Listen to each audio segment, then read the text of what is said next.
easy. Silencers and machine guns. Off limits? Think again. The loophole putting them within reach without law enforcement being able to stop a beer bash. Or make that beer bashing the giant being accused of watering down its brew. And taxpayers foot the bill for a PR agency to get out the vote. Live, local, from WPTV. This is News Channel 5 at 11. Local coverage you can count on.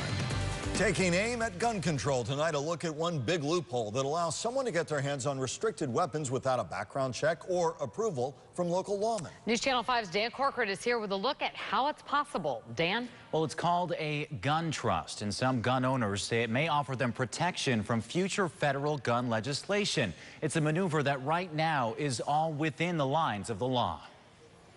A legal loophole or a legal protection or both. We're talking about your ability to purchase firearms restricted right now by federal law. They came up with this way so people can get around it a lot easier. Chuck Papp is manager at Palm Beach Shooting Center in Lake Worth. What you have here is one of the more popular items. He's seen a growing number of shooting enthusiasts creating legal trusts, gun trusts, to get their hands on Class 3 type items, such as automatic guns, silencers, and other firearms. They see it in the case and they're like, oh my God, I didn't think you can own that. And it's like, sure, it just takes paperwork, time, and money. So what is a gun trust? It's a legal estate planning document prepared by an attorney specifically designed for these Class 3 weapons, as long as the buyer passes a background check, pays a $200 transfer tax for each weapon, and completes a lot of paperwork with the ATF. Jacksonville attorney David Goldman pioneered these gun trusts years ago. He spoke with me via Skype, saying he believes guns acquired this way won't fall into the wrong hands. Nobody would spend a whole bunch more money and notify ATF of what they were doing if they had less than legitimate intentions. Ordinarily, owning a Class 3 weapon would require the chief law enforcement officer in the buyer's jurisdiction to sign off on the purchase. Here's the loophole that the ATF is now looking to close. With a gun trust, you don't need that law enforcement signature or fingerprints or photographs, because legally, it's the trust that owns these weapons. Palm Beach Shooting Center, much interest in this loophole. A half dozen people each week looking to purchase something from the Class 3 display case. People ask about it all the time.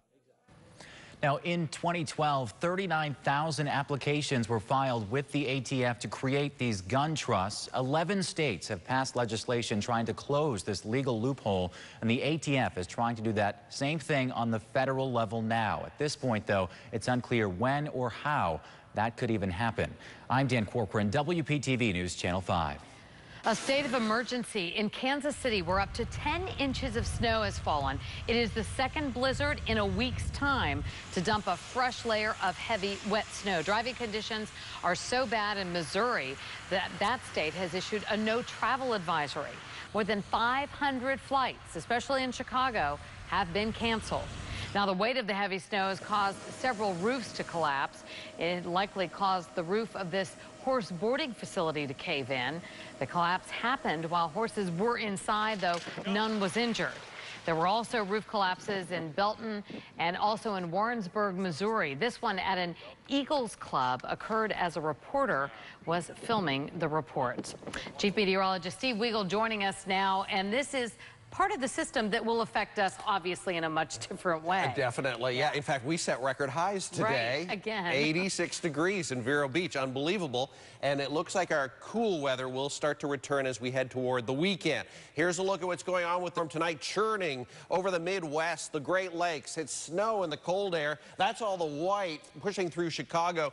Big pinwheel spin here, and a front that stretches all the way down into the Gulf of Mexico, now pushing in toward Fort Myers. It's in a line from about the Cape through Fort Myers and moving into the Lake, Treasure Coast, and eventually Palm Beach County overnight. Current temperatures, you can see, are in the 70s and in the 60s now. We'll cool off a little overnight, but our big cold snap happens on the weekend.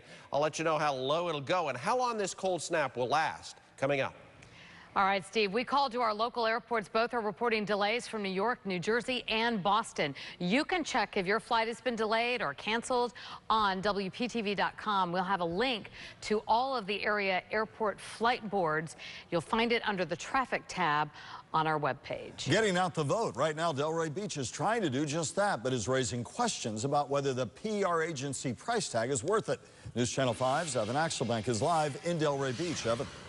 Michael, Delray Beach City Hall has 2 full-time public information officers who come here to work every single day. But city commissioners have spent $10,000 to hire an outside PR initiatives.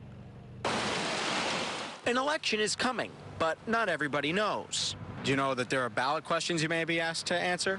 No, I didn't. So last week, city commissioners voted 4-1 to hire West Palm Beach PR firm Connection Strategies, headed by former State House member Mary Brandenburg, to send out explainers. 1 mail piece, 2 robocalls, design a website, and send an email to what the city calls targeted voters, people who have recently voted. Commissioner Adam Frankel thought the move was silly because already pay 2 public information officers a combined $110,000 a year. When you wait a few weeks before the actual vote, I think it's kind of piecemeal.